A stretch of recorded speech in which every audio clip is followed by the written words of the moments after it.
मेरे साथियों को नमस्कार। आज इस वीडियो में एक्यूट स्ट्रेस डिसऑर्डर के बारे में उसको कैसे हम मैनेज करेंगे। एक्यूट स्ट्रेस डिसऑर्डर अगर हमारा ज़िंदगी में कोई आफ़त आ जाए, छोटा-सा भी हो या बड़ा-सा भी हो, अगर कोई आफ़त आ जाए, उसके ज़रिए आपके मन में काफ़ी सारे मानसिक तनाव हो ही जाते हैं। कभी छोटा होता है, कभी बड़ा होता है।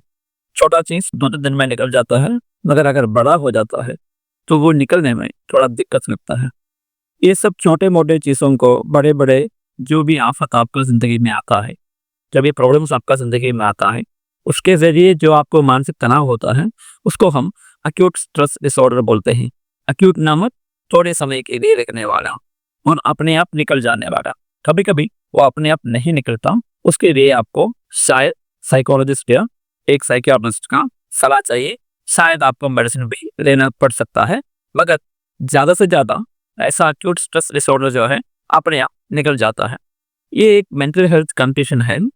कभी-कभी आपके ज़िंदगी में एक्यूट स्ट्रेस डिसऑर्डर एक मेंटल हेल्थ कंडीशन है। आप जानते हो मेंटल हेल्थ के एक प्रॉब्लम है। अगर आपकी ज़िंदगी में कुछ गलत दुर्घटनाएँ या गलत घटनाएँ घटती हैं, उसके वजह से आपको ये प्रॉब्लम हो सकता है। ये एक मानसिक तनाव का सिचुएशन है।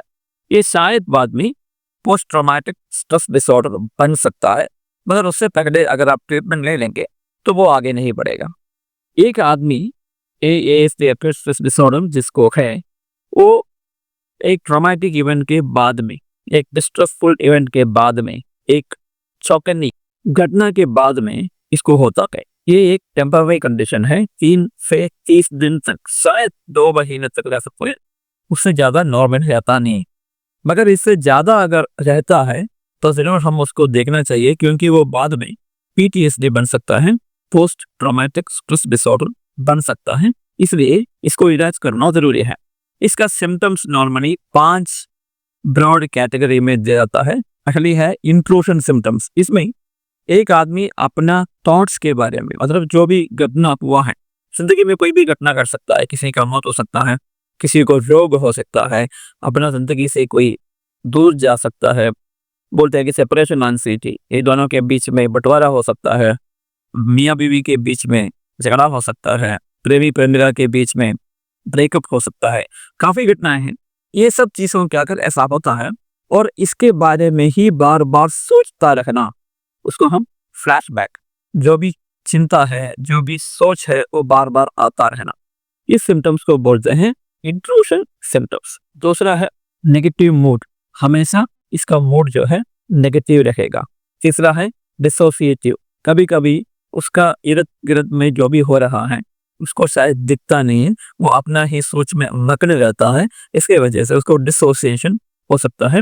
ऊपर से शायद वो ट्रॉमेटिक इवेंट जो भी हुआ उसके बारे में इसको याद नहीं रहता। इसको डिसोसिएटिव सिम्टम्स बोलते हैं।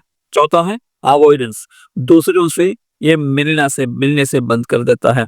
अपने फीलिंग्स पीपल, जहाँ कहीं भी ये प्रॉब्लम हुआ और जहाँ किसी जो भी आदमी के साथ में ये घटना के साथ में संबंध है, उन लोगों के साथ ये जो आदमी है वो अपने आप को दूर कर देता है। इसको बोलते हैं अवॉइडेंस सिम्टम्स।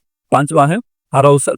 इसमें जो है आपका उनका जो नींद खराब हो सकता है और कंसंट्रेशन में प्रॉब्लम हो सकता है, फोकस में प्रॉब्लम हो सकता है, जल्दी गुस्सा कर देते हैं, जल्दी चिढ़ जाते हैं और ऊपर से शायद फिजिकल और वर्बल से उसको गालियां भी देना शुरू कर देते हैं दूसरे लोगों को। इसको बोलते हैं अराउसल सिम्टम्स। ये 5 तरह का सिम्टम्स नॉर्मली होता है ये जो एक्यूट स्ट्रेस डिसऑर्डर में, मानसिक तनाव में। अभी ये मानसिक तनाव एक ट्रॉमेटिक इवेंट एक्सपीरियंस करने के बाद में होता है। ये ट्रॉमेटिक इवेंट शायद फिजिकल हो सकता है, इमोशनल हो सकता है और साइकोलॉजिकल हार्म भी हो सकता है। इसमें है इवेंट्स में क्या क्या हो सकता है, अपना एक पसंदीदा आदमी का निधन, और कभी कभी एक रोग के वजह से हो सकता है, एक सीरियस इंजरी के वजह से हो सकता है, अगर हाथ पैर कट गया, आंखों का रोशनी चला गया, ये सब की वजह से हो सकता है।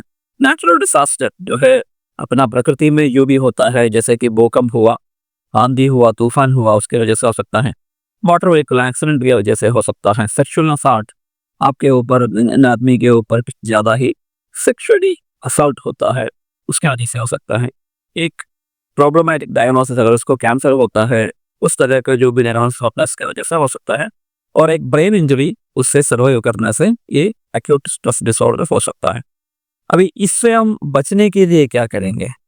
सबसे पहले बचने के लिए एक बार हो गया तो नेचुरली हम जानते हैं ये होता है अपना ज़िंदगी में काफ़ी बार ऐसा हो सकता है, क्योंकि ज़िंदगी है, हम लोग आदमी हैं, हमारे ज़िंदगी में नेगेटिव इंसिडेंट्स होता है, होने की संभावना ज़्यादा है। अगर होता है, इससे अपने आप को बचाने की और इससे अपने आप का मन का संतुलन कायम रखने के लिए हम क्या कर सकते हैं? हमें पता है एक मानसिक तनाव है, ये काफ़ी दूर तक जाना नहीं चाहिए, उसको निपटना चाहिए, निपटाना चाहिए। तो उसके लिए हमें क्या करना है?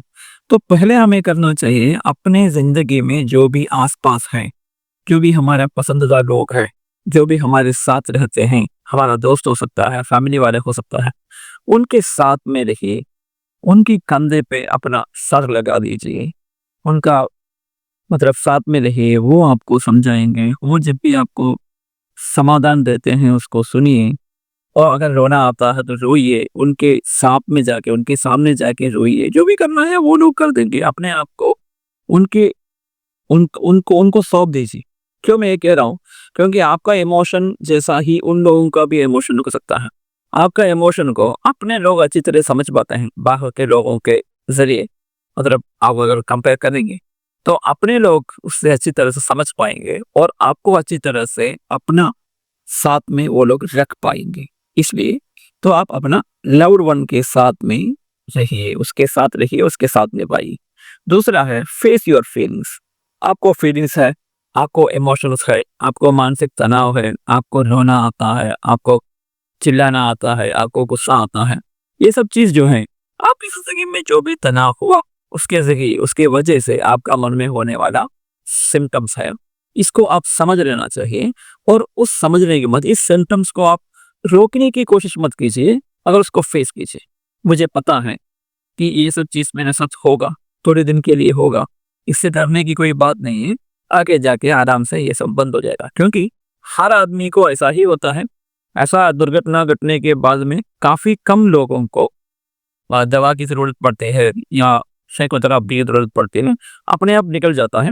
जिसको अपने आप नहीं निकलता, उनको ट्रीटमेंट की ज़रूरी होता है। इसका मतलब है 90 से लेके आगे तक काफ़ी लोगों को ये अपने आप निकल जाता है। इसलिए अपना फीलिंग्स को डरिए मत, आगे बढ़ते जाइए, सब कुछ ठीक हो जाएगा। काउंसलिंग एक अच्छी चीज़ है जो आपको करना चाहिए। दूसरों व काउंसलर्स जो है, ऐसा काउंसलिंग करने में काफ़ी तजुर्बेदार होते हैं।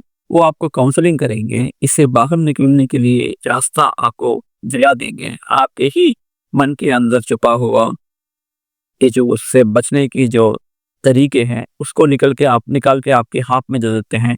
आपको आराम से आगे बढ़ने के लिए प्रेरित करते हैं काउंसलिंग में। इसलिए एक काउंसलर से मिलना भी ज़रूरी हो सकता है। और अपने आप थोड़ा एक केयर कीजिए, अच्छी तरह से शारीरिक व्यायाम कीजिए। मतलब ये मत रोकिए कि अरे मेरे साथ ऐसा दुर्घटना घटा है, इसलिए मैं एक्सरसाइज करना ही बंद कर दूँगा, मैं चुपचाप एक जगह पे बैठा रहूँगा। ऐसा मत कीजिए। 2-3 दिन के लिए ओके सही मैं मान सकता हूँ, और उसके बाद में अपने आप का केयर आपको करना ही पड़ेगा। एक्सरसाइज कीजिए, बाहर जाइए, दूसरों के साथ मिलिए, सोशलाइजेशन कीजिए। अपना ख्याल रखिए, अपना शरीर का ख्याल रखिए, अपना मन का ख्याल रखिए। टीवी देखिए, मतलब हँसी-मज़ाक कीजिए, कॉमेडी सीरियल्स वगैरह देखिए। ये सब चीज़ जो है आपका मन को बहलाता है। अगर आप बहल नहीं रहेंगे तो अभी आपका मन बहल जाएगा, चिंता करने की ज़रूरत नहीं है। यानी है एक्सप्रेसिव राइटिंग या वीडियो लॉग। आपको जो भी लिखना है, वो जो भी आपका मन में आता है, उसको वैसे के वैसे एक डायरी में लिखना शुरू कर दीजिए। आपका मन में जो भी तनाव आता है, जो भी इमोशंस आता है, उस सबको एक डायरी में लिखना शुरू कर दीजिए। जब आप लिखेंगे, आपका मन का बोझ जो है हल हो जाता है। अगर आप ऐसा नहीं, उसके साथ में एक चीज़ और भी कर सकते हैं, वीडियो लॉग। आपके पास मोबाइल होगा, उसको आगे रखिए, आपको जो भी बोलना है उसको वीडियो में बोलिए और उसको रिकॉर्ड कीजिए। बाद में उसको सुनिए, ताकि आपको पता चले कि आप क्या-क्या बोल रहे हैं, आपका मन में क्या-क्या है। ये सब काफ़ी मदद करता है आपका मानसिक तनाव से बाहर निकलने का। और आगे कॉग्निटिव बिहेवियरल थेरेपी है। कॉग्निटिव बिहेवियरल थेरेपी में आपका मन का सोच को सीधा कर देता है, बिहेवियर को सीधा करते हैं और साथ में आपका इमोशंस को भी थोड़ा कम करने की कोशिश होता है। और काफ़ी जगह पे ये जो सीबीटी जो है, काफ़ी अच्छा एक प्रोसीजर है। अगर मैं शुरुआत में सीबीटी के लिए कभी नहीं आपको सलाह दूंगा। शुरुआत में आप काउंसलिंग के लिए जा सकते हैं और अपने आप का हाइजीन के बारे में सोचिए, अपने आप को अच्छी तरह से रखने के लिए सोचिए, ताकि आपका मन का जो बोझ है वो आराम से स्लोली निकलना शुरू हो जाए। माइंडफुलनेस एक अच्छा तरीका है, मेडिटेशन है, माइंडफुलनेस बेस्ड इंटरवेंशन है।